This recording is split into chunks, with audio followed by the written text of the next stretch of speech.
처음이라서 좀 긴장되네요. 제 단점이 하나 있는데요. 잘 긴장합니다. 이게 무대 공포증이라고 그러죠. 지금 막 손에 땀도 나고, 제가 아마 설교 중에 물을 많이 마실 텐데요. 입이 바싹바싹 말라요. 그래서 물을 좀 마실 겁니다. 근데 제 장점이 하나 있는데요. 떨리는 게 티가 안 납니다. 그래가지고 여러분들은 잘 모르실 텐데 아마 저희 집사람만 지금 알 겁니다. 저 사람 긴장했네 아마 이러면서 보고 있을 겁니다. 제가 군대에 있을 때 일을 하나 말씀드리려고 하는데요. 저는 화천에서 그 복무를 했습니다. 화천 중에서도 그 민간인 통제구역이 있습니다. 이 민간인 통제구역 아마 가보신 분들 거의 없을 텐데요. 그 앞에 이제 민간인들 못 들어오게 딱 막아서고 있습니다. 그리고 그 안으로 쭉 들어가서 끝까지 이제 1시간 이상 달려가면은 이제 철책선이 있습니다. 근데 그 중간에 있는 부대입니다. 그래서 저희 부대의 사명이 뭐냐면 그 철책선에 음식이 갈 수 있도록 눈을 쓰는 게 임무입니다. 오직 그 임무 하나밖에 없는 부대인데요. 근데 이제 하루는 그때 그 포스타 별이 4개 달린 장군이 이 철책선에 이제 가겠다고 이제 일정이 나온 겁니다. 근데 보통은 이제 포스타 정도 되면은 헬기 띄우는데요. 이 문제는 이 철책선 있는 데는 북한이 격추시킬 수 있기 때문에 헬기를 타질 않습니다. 그래서 차로 옵니다. 그러면 이제 저희 부대가 어떤 일을 하냐면 혹시나 지나가다 화장실 때문에 들릴까 싶어서 청소를 시작합니다. 그래서 화장실 청소하고 뭐 부대 청소하죠. 그리고 뭐 검은색으로 이렇게 페인트 칠했다가 벗겨진 부분이 있으면 구대약을 바릅니다. 그래서 다 검게, 그리고 향기 나라고 치약으로 화장실부터 복도까지를 다 청소합니다. 그리고 제일 황당했던 거는요, 이 민통선부터 이 GOP 철책선 가는 길에 도로에 모래를 다 씁니다. 병사들이 다 빗자루 들고 가서요, 도로를 다 닦아 놓습니다. 혹시나 들리실까봐. 그리고서는 이제 연대장부터 대대장에서 모든 이제 소령 뭐 간부들 전부 다 이제 칼 잡힌 이 군복 입고 준비하고 서 있죠. 그 인간 4성 장군, 그러니까 스타 하나만 출동해도 이런 엄청난 준비를 하는 게 아주 당연한 겁니다. 근데 오늘 본문에서요, 우리의 왕이신 온 우주를 창조하셨고 지으셨고 또 우리를 구원하시기 위해서 이 땅에 오시는 예수님, 평강의 왕이신 예수님이 이 땅에 오시는 장면이 나옵니다. 그리고 그것을 준비하는 사람들이 마태복음 1장 2장 그리고 누가복음 1장 2장에 소개가 되고 있습니다. 그래서 오늘 그 마태복음과 누가복음 앞부분에 있는 성탄을 준비하는 사람들, 아기 예수님의 오심을 준비하는 사람들에 대해서 한번 살펴보면서 인간들이 그 높은 사람을 맞이할 때와 성경에서 예수님을 맞이했던 것에 어떤 차이가 있는지 좀 살펴보고 우리가 좀 은혜를 좀 받았으면 좋겠습니다. 먼저 시간 순으로 보면 가장 성탄을 먼저 준비한 사람은 동방박사들이라고 할 수가 있겠습니다. 마태복음 2장 2절에 보면은 동방박사들이 이동을 해서 예루살렘에 도착하여서 유대인의 왕을 찾는 모습이 나와 있습니다. 이 동방박사라고 하니까 좀 그럴싸해 보이는데요. 일단 동방이다라는 것은 동쪽에서 왔다 이런 의미입니다. 어디서 왔는지 정확히 추측할 수는 없지만 아마도 그 아라비아나 또 바벨론 지역, 그리고 페르시아 지역 이쯤에서 왔을 걸로 추정이 됩니다. 그곳에는 이렇게 별 보는 별을 보고 그것으로 점을 치고 그 점괘의 내용을 왕에게 알려주는 직책이 있었습니다. 그게 지금 오늘 본문에는 박사라고 소개되고 있자면요, 사실 다니엘서에서는 박수라고 표현을 하고 있습니다. 우리 박수무당에 대해서 들어보셨죠? 그러니까 이 동방박사라고 소개된 사람들은 사실 이렇게 좀 좋게 표현한 거고요, 사실은 박수무당이라고 표현하는 게 좀 더 정확할 것 같습니다. 별을 보고 점을 칩니다. 그리고 자신들의 신화에 맞춰서 해석을 하고 그것을 왕에게 알려주는 직책이었습니다. 당연히 이방인이고 당연히 우상숭배자였습니다. 근데 그랬던 사람들이 한 별을 보게 된 겁니다. 이전과 다른 정말 특별한 별의 움직임을 보고 이것은 왕이 나시는 소식이다라는 것을 알게 되었습니다. 물론 본문에는 유대인의 왕이 나심이라고만 되어 있지만 유대라는, 이스라엘이라는 작은 나라의 왕이 난다는 것만으로 동방박사들이 이렇게 귀한 예물을 드리고 먼 길을 왔을 리가 없습니다. 한번 생각해 보시죠. 이 바벨론에서부터 이 이스라엘까지 이동하는 여정입니다. 사막을 좀 지나야 되고요. 적어도 몇 달 이상 걸리는 고된 길이죠. 그리고 도적대가 많이 출몰하기 때문에 절대 소수가 갈 수가 없습니다. 보통 전승에는 이 세 가지의 예물을 드렸기 때문에 동방박사 3명만 찾아간 것으로 묘사를 하곤 하는데, 학자들이 생각할 때는 아마도 한 40명 이상이 되는 그룹이었을 걸로 추측을 합니다. 더군다나 이제 황금이나 모략이나 유약이라는 아주 귀한 예물을 갖고 갔기 때문에 빼앗기지 않기 위해서라도 아마도 많은 사람들이 이동했어야 할 겁니다. 그러면 그 적어도 40명 되는 무리들이 이동하면서 6개월이 걸린다면 6개월 동안 드는 식비, 경비, 낙타가 먹는 음식들, 물들, 어마어마한 아마 재정이 들어갔을 겁니다. 또 이 동방박사들이 자기 고국에서 정치 생활, 그러니까 왕에게 조언하는 정치인으로서 높은 관직을 가지고 평안하게 살고 있었는데, 그 모든 일정을 취소하고 자기 커리어를 중단하고 이동해야 될 만한 일이었다면 아마도 이 별을 봤다는 것, 그리고 단순히 유대인의 왕의 나심이라고 표현되어 있지만 유대인의 왕으로 오시지만 온 우주에 영향을 미칠 위대한 왕이 나셨다는 것을 뭔가 이들 나름에 보았던 것 같습니다. 그래서 이 동방박사들이 이동을 시작을 했습니다. 또 이 동방박사들 독특한 특징이 있는데요. 와가지고 왕을 찾기 시작한 겁니다. 당시에는 로마가 지배하고 있던 세상입니다. 그리고 이 동방박사 정도의 지식인, 관직에 있던 사람이라면 분명히 이 유대 땅이 로마의 지배를 받고 있다는 것을 잘 알았을 겁니다.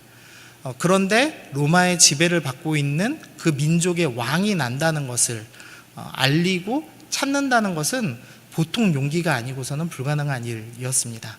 그러니까 동방박사들은 뭔가 확실한 걸 본 겁니다. 확실하게 어떤 왕이 나시고 그분의 나심이 인류 역사를 바꾼다는 것을 보게 된 것이죠. 그래서 이들이 이동을 하였고, 이들은 생각하지 못했지만 이들의 행동 때문에 헤롯 왕 그리고 정치인들에게 예수님의 나심을 알리는 귀한 계기가 되었습니다. 또한 이들이 갖고 온 3가지 예물이 예수님의 가족들이 애굽으로 피하는 데 도피 자금으로 쓰이기도 하였죠. 그리고 두 번째로 이제 등장하는 인물은 사가랴입니다. 예수님 나시기 6개월 전쯤에 있는 일인데요. 누가복음 1장에 소개되고 있습니다. 이 사가랴는 어떤 사람으로 소개되고 있냐면 제사장으로 소개됩니다. 아론의 자손으로 소개되고 있고요. 또 그의 부인 엘리사벳도 소개되고 있는데, 엘리사벳도 아론의 자손으로 소개가 되고 있습니다. 그러니까 제사장이고 부인도 제사장 가문인, 그러니까 신앙 명문 가문이라고 할 수 있겠습니다. 그 둘이 만나서 결혼을 했습니다.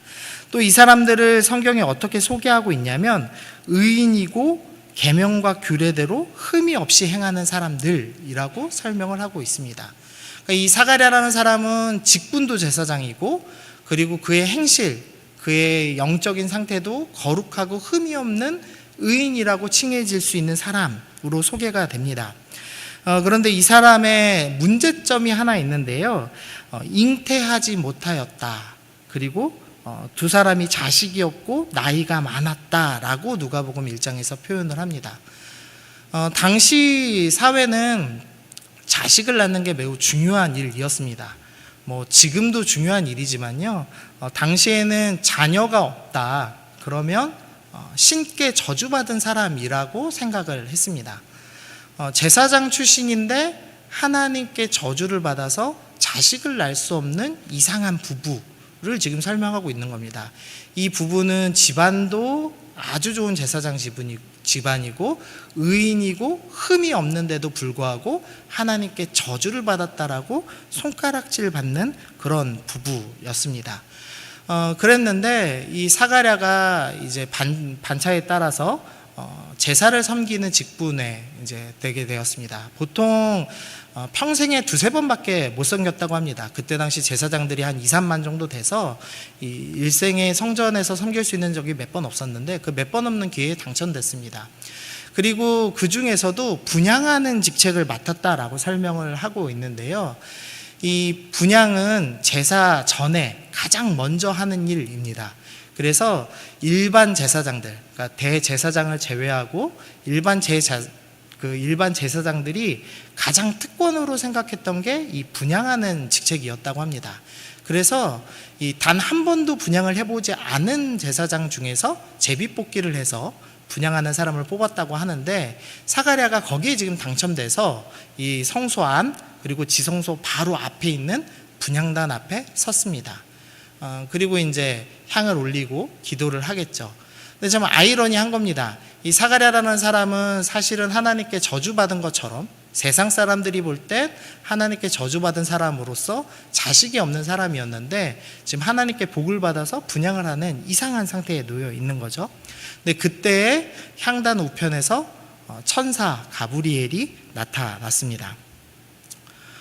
그리고 나서 천사가 이렇게 얘기하는데요. 사가랴야 무서워하지 말라. 너의 간과함이 들린지라. 내 아내 엘리사벳이 내게 아들을 낳아주리니 그 이름을 요한이라 하라. 이 말씀을 통해서 알 수 있던 것은 사가랴가 오랫동안 자녀를 위해서 간구했다는 사실입니다.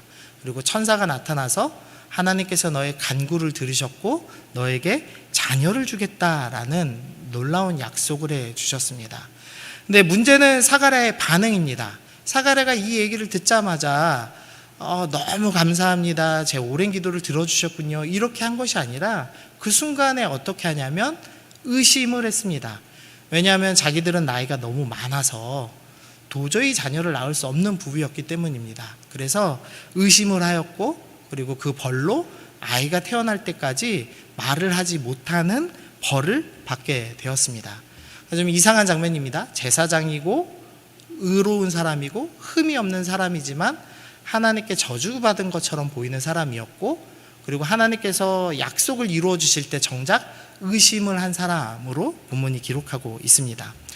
은혜로 어쨌든 아기를 갖게 되었습니다. 그리고선 엘리사벳이 어떤 일을 하냐면요. 누가복음 1장 24절인데요. 이후에 그의 아내 엘리사벳이 잉태하고 5달 동안 숨어 있었다라고 기록을 합니다.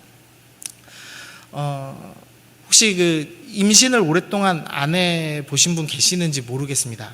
저희 부부가요 결혼한 지 8년 만에 애를 낳거든요. 아이를 가지면요 8년 만에 애를 가지면요 이 세상이 바뀝니다. 느낌이 완전히 다르거든요. 그리고 저희가 이제 제가 이제 보통 이 SNS 뭐 페이스북이나 이런 데다 글을 쓰면 좋아요가 한 10개 뭐 이렇게 눌릴까 말까 하거든요. 근데 저희가 8년 만에 임신했습니다. 그랬더니 막 50개, 70개 막 좋아요가 막 눌리더라고요. 엄청 큰 축복이죠. 은혜죠. 가족들한테 알리니까 뭐 가족들이 뭐 다 선물 주시고 너무 감사한 일이죠. 근데 이 엘리사벳이 오랫동안 임신을 하지 못했고 그것 때문에 제사장 가문인데도 불구하고 손가락질 당했는데 임신을 했습니다. 그러면 어떤 반응이 있어야 되냐면 알려야 됩니다. 자랑을 해야죠. 자기의 그 허물을 자기가 받았던 그 모욕을 씻을 수 있는 좋은 기회니까요. 근데 엘리사벳이 했던 행동은 뭐냐면 숨어 있기로 결정한 겁니다. 5달 동안이나 5달쯤 지나면은 배가 좀 나오죠. 그리고 5달쯤 지나면은 임신 안정기가 됩니다. 그러니까 엘리사벳이 왜 숨어 있었을까? 이렇게 추측해 볼 수 있을 것 같습니다. 혹시나 늙었기 때문에 유산하면 어쩌지? 아마 이런 마음이 있지 않았나 싶습니다. 그래서 5달 동안 숨어 있는 거죠. 만약에 임신했다고 소문 다 내놨는데 그리고 나서 유산하면 저 봐 결국은 저주받았어. 그러니까 주시고도 뺐지. 아마 이런 말 들었을지도 모릅니다. 그러니까 엘리사벳도 남편 사가랴와 똑같이 일생을 간구하면서 기다렸지만 두려워서 5달이나 숨겼습니다. 그리고서 이제 마리아가 등장하는데요. 누가복음 1장 27절에 보니까 다윗의 자손 요셉이라 하는 사람과 약혼한 처녀에게 이르니 그 처녀의 이름은 마리아다라고 이야기합니다. 마리아를 두 가지로 소개합니다. 하나는 요셉과 약혼한 사람이다. 그리고 두 번째는 처녀다라고 소개를 하고 있습니다. 그런데 이 처녀이면서 약혼을 한 사람, 이 어린 소녀, 아마도 13세, 14세 정도 됐을 거라고 추정을 하는데요. 그때에 천사가 마리아에게 나타났습니다. 그리고 내가 남자를 알지 못하지만, 남자와 아직 잠자리를 하지 않았지만 성령을 통해서 너가 아이를 갖게 될 것이다 라고 이야기를 합니다. 근데 문제는 율법에 의하면 만약에 이 처녀가 임신을 하면 그것은 매우 부정한 겁니다. 그리고 심지어 제사장의 딸이 음행을 하면 불태워 죽여라 라는 법까지 있을 정도로 그러니까 처녀가 임신한 것은 매우 부정한 상태입니다. 근데 지금 천사가 네가 실제로 부정한 건 아니지만 사회적으로 부정해 보이는 일이 일어날 것이다 라고 지금 찾아와서 이야기하는 겁니다. 구주이신 온 땅의 왕이 너의 몸을 통해서 임할 것인데 너는 실제로는 거룩하고 정결하지만 너는 사회적으로 그 일 때문에 부정한 취급을 받고 손가락질 받을 수도 있는 상태로 녹아주시는 겁니다. 마리아가 약혼한 요셉에게 어떤 말로 설명하기도 어렵고 또 율법적으로도 오해받기 아주 쉬운 상태에 놓이게 하셨습니다. 네, 마리아가 그때 이제 믿음으로 받아들이죠. 그리고 천사가 한 가지 위로를 주는데 6개월 전에 먼저 임신한 너의 친척 사가랴와 엘리사벳을 찾아가라. 그 노부부가 임신했다면 너도 성령으로 임신할 수 있다라는 증거를 하나 주십니다. 그래서 마리아가 엘리사벳을 찾아갑니다. 그리고 엘리사벳을 찾아가자 엘리사벳 뱃속에 있던 태아의 상태에 있었던 세례 요한이 복중에서 뛰노는 것을 경험을 하게 되죠. 그래서 지금까지 좀 정리해 보면은 동방박사, 그다음 사가랴, 엘리사벳, 마리아, 그다음 뱃속에 있던 세례 요한이 예수님의 탄생에 직간접적으로 지금 연루돼 있고 예수님을 증언하는 사람으로 등장을 하고 있습니다. 그리고 이제 요셉, 예수님의 육신의 아버지였던 요셉을 좀 소개하면요. 요셉이 어떤 사람이냐고 하면은 일단은 다윗의 자손으로 등장합니다. 다윗의 자손이라는 게 의미가 큰데 그건 좀 나중에 이제 다음에 한번 좀 살펴보시고요. 먼저 이 사람은 매우 가난한 사람으로 묘사가 됩니다. 누가복음 2장에 보면 천사의 이야기를 듣고 이제 마리아가 성령으로 잉태됐다는 것을 인정하고 마리아를 받아들여서 결혼합니다. 근데 그리고 났는데 이제 로마의 정책에 의해서 호적을 띠로 베들레헴으로 이동을 합니다. 근데 그때는 이미 마리아가 만삭인 상태입니다. 그러니까 요셉이 어떤 일을 겪었던지 일단 마리아는 사랑하는 아내이고 그리고 자기가 꿈에 본 것을 그대로 믿은 대로 지금 자기가 일생을 섬기던 하나님께서 보내신 그 구세주가 이 아내의 뱃속에 있는 상태입니다. 그리고 태어날지 모르는 상태죠.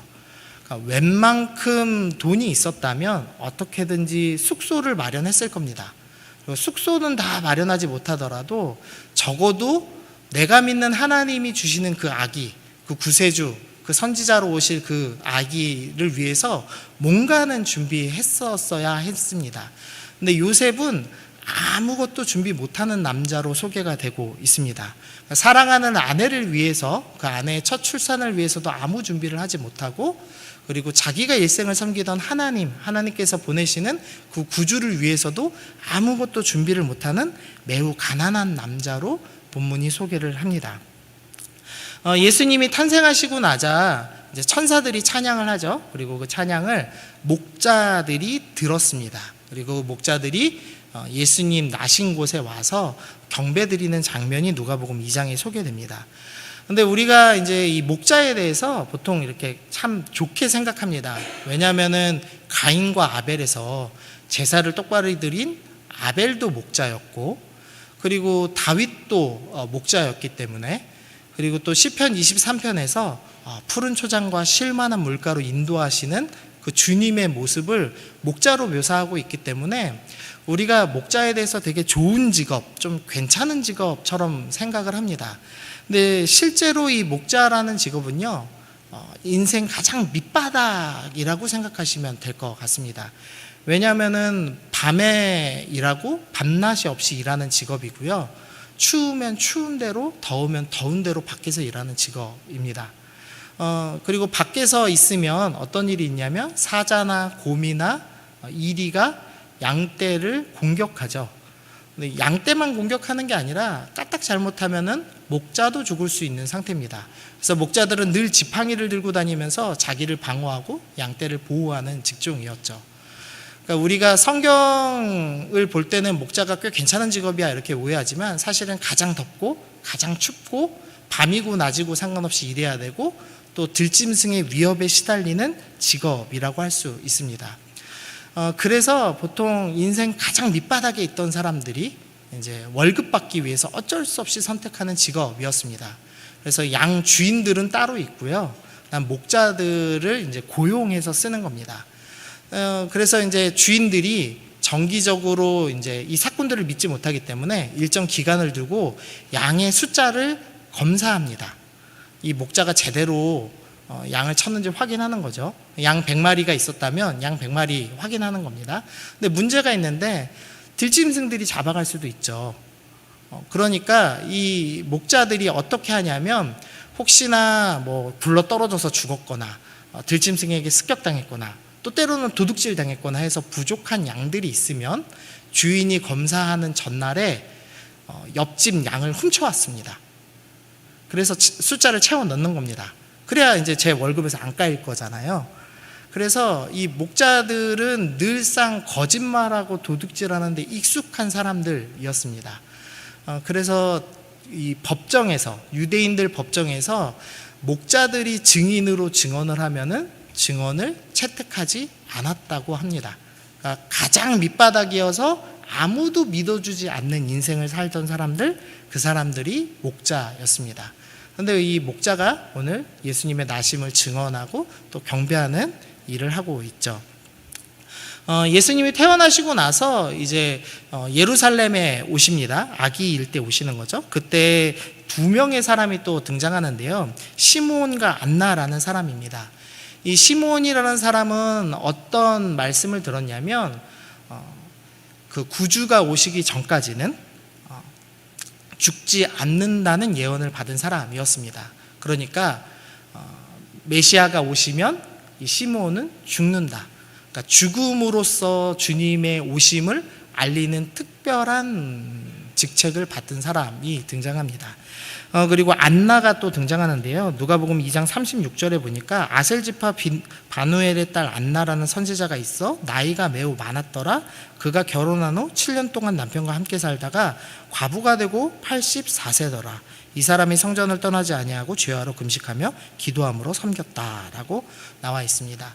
이 안나라는 사람은 과부입니다.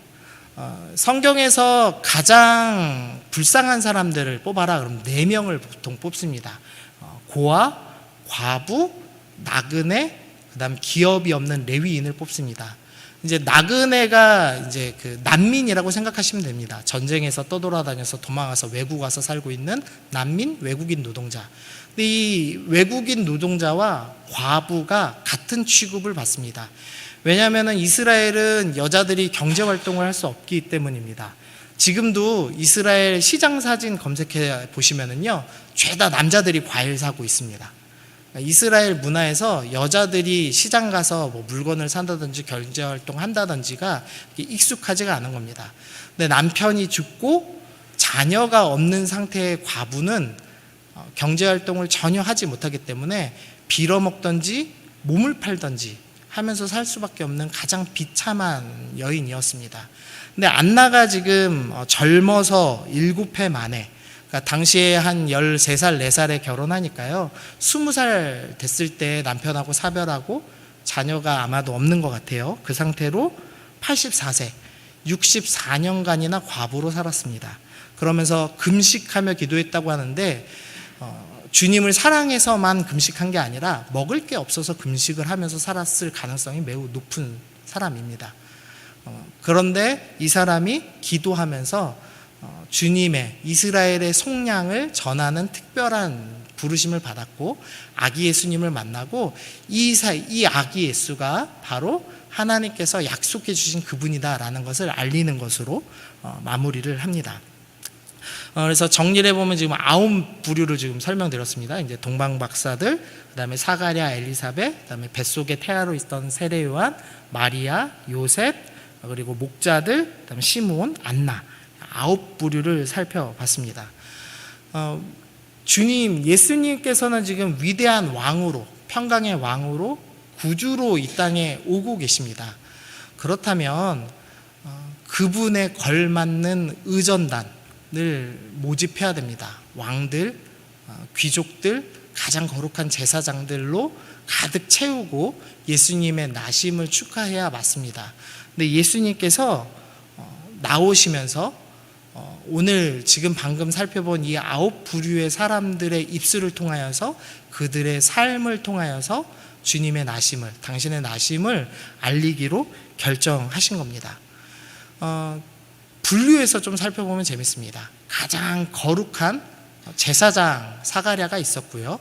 그리고 지금 율법적으로 부정해져 버린, 세상 사람들이 볼 때는 부정해져 버린 결혼 전에 임신한 마리아, 그리고 그거보다 더 부정한 이방인, 그리고 우상숭배자인 동방박사가 지금 예수님의 나심을 준비합니다. 그러니까 가장 거룩한 사람으로부터 가장 부정한 사람들이 예수님의 나심을 증언하는 사람으로 등장했습니다. 그리고 가장 똑똑한 동방박사들, 당시에 가장 지식인으로 여겨지던 사람들과 가장 어리석은 사람들, 사회적으로 가장 천한 목자들이 지금 소개되고 있습니다.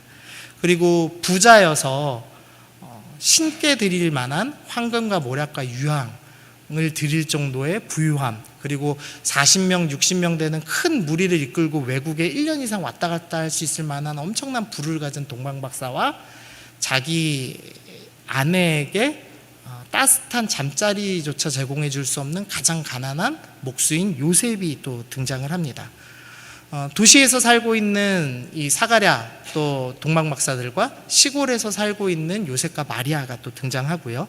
또 불임 부부, 그리고 혼전 임신한 부부들이 또 등장하고 결혼 수십 년 차인 부부와 결혼 예비 부부인 사람들이 등장하고, 그다음에 제사장임에도 불구하고 의심한 이 사가랴와 엘리사벳과 시골에 볼품없는 처녀이지만 믿음으로 천사의 말을 그대로 받아들인 요셉과 마리아가 등장을 합니다. 또 나기도 전에 주님의 나심을 증명했던 세례 요한이 등장하고 죽음으로써 주님의 나심을 증언하는 시므온이 등장합니다. 그러니까 이 가장 거룩한 사람, 가장 부정한 사람, 부유한 사람, 가난한 사람, 의심했던 사람, 믿었던 사람, 세상에서는 부정하다고 친해지지만 하나님을 찬양하게 했던 목자들, 이런 다양한 부류가 하나님의, 주님, 예수님의 나심을 증언하는 사람들로서 지금 등장하고 있는 겁니다.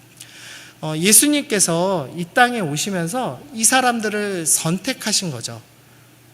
예수님의 나심의 그 첫 사역에 증언하는 사람으로서 이 연약한 사람들, 의심하는 사람들, 천한 사람들, 사회적으로 볼 때는 손가락질 받고 저주받았다 칭해지고 부정한 사람들, 60년간을 기도하며 기다렸지만 여전히 그 기도가 이루어지지 않아서 금식하는 안나, 죽음을 기다리고 있는 시므온, 이런 연약하고 부정한 사람들, 천한 사람들을 주님께서 선택하시고 그 사람들을 첫 증인으로 주님께서 선택하신 것을 오늘 본문을 통해서 살펴볼 수가 있습니다. 이방인이었고 우상숭배자였던 사람들을 주님께서 증인으로 세우신 것을 살펴볼 수가 있습니다. 성탄이 어떤 의미일까? 예수님이 오심은 어떤 의미인가? 예수님은 오실 때부터 부정한 사람들을 증인으로 바꿔주시는 분이시고, 낮은 자들을 증인으로 바꿔주시는 분이시고, 의심했고 끊임없이 기다리며 수고하는 자들을 증인으로 바꿔주시는 분으로 이 성탄의 그림이 묘사되고 있는 겁니다. 올해도 우리에게 성탄이 주어졌습니다. 여러분들이 지금 어떤 환경에 있으신지 모르겠어요. 어떤 분은 정말로 높은 직책에, 제가 이 교회를 몰라서 지금 여러분들이 어떤 직업 가지신지 전혀 모르거든요. 그래서 아마도 돈 잘 벌고 세상에서 잘 나가시는 분도 계실 겁니다. 그렇지만 또 직업을 내밀기가 부끄러우신 분도 또 있겠죠. 그리고 세상에서 볼 땐 손가락질 받는 예전에 과거의 삶 때문에 고통받고 계신 분도 있을 것이고, 겉으로 볼 때는 제사장처럼 가장 의로워 보이는 삶을 살지만 실제로는 내 가장 문제, 하나님께 난 저주받았을지 몰라라는 그 불안감에 시달리고 끊임없이 의심하면서 신앙생활 하시는 분도 계실 거라고 생각합니다. 여러분이 어떠한 환경에 있든지 주님께서는 여러분을 선택하시고 여러분의 삶을 외면하지 않으시고, 네가 거룩해야 하지만, 네가 가장 높고 잘나고 돈 잘 벌고 깨끗해야 하지만 내가 너를 쓰고 내가 너를 나의 증인으로 삼겠다라고 하시는 것이 아니라, 네 과거가 어땠든지 너의 지금 현재의 상황이 어떻든지, 네가 세상에서 볼 때는 낮고 천하고 과부이고 고하여서 조롱받을지라도 나는 너를 선택하고 나는 너를 증인으로 삼기로 결정했다라고 오늘 본문을 통해서 우리 가운데 말씀해 주고 계십니다. 그래서 우리가 오늘 좀 같이 좀 기도했으면 좋겠는데요. 여러분들이 어떠하든지 지금 현재의 삶이 어떠하든지 하나님께서 나를 선택하셨고 나를 주님을 믿게 하셨고 이 자리에 나오게 하셨고 복음을 전하는 증인으로 우리를 삼아 주셨습니다. 그래서 이렇게 좀 기도하셨으면 좋겠습니다. 혹시나 부끄러운 과거 때문에 좀 고민한 분이 있다면, 주님, 이방인이었고 우상숭배자였고 또 부끄러운 과거에 시달리던 목자들, 동방박사들을 증인으로 삼으셨던 것처럼 내가 과거에는 부끄러운 삶을 살았지만 주님 나를 깨끗게 해주시고 내가 주님의 증인의 삶을 살게 해주십시오. 이렇게 기도하면 좋겠고요. 또한 오랫동안 수고했지만, 오랫동안 기도하고 간절히 간구했지만 여전히 이루어지지 않아서, 그리고 여전히 내 삶이 전혀 나아지지 않아서 외롭고 쓸쓸하게 마치 안나처럼 살고 있던 분이 있다면, 하나님, 안나의 그 60년간의 그 기도까지도 주님께서 열매 맺게 하신 것처럼 내 삶 가운데 예수님으로 인하여서 내 삶이 의미가 생기고 열매 맺게 하여 주옵소서. 우리의 수고가 이루어지게 하여 주옵소서. 또 신앙생활 오래 했지만 의심으로 여전히 방황하고 있는 분들이 있다면, 주님, 사가랴와 엘리사벳이 방황했지만 그들의 인생이 주님을 증언하는 인생으로 의미 있게 바뀐 것처럼 나의 인생도 의미 있게 주님 만남으로 인해서 변화되게 하여 주옵소서. 그렇게 이번 성탄이 하나님을 온전히 증언하고 주님의 놀라우신 복음을 알리는 저의 삶 되게 하여 주옵소서. 저의 인생을 새롭게 하여 주옵소서. 우리 그렇게 기도하면서 나가면 좋겠습니다. 우리 주여 은혜를 주옵소서. 우리 세 번 크게 부르짖고 함께 기도하겠습니다.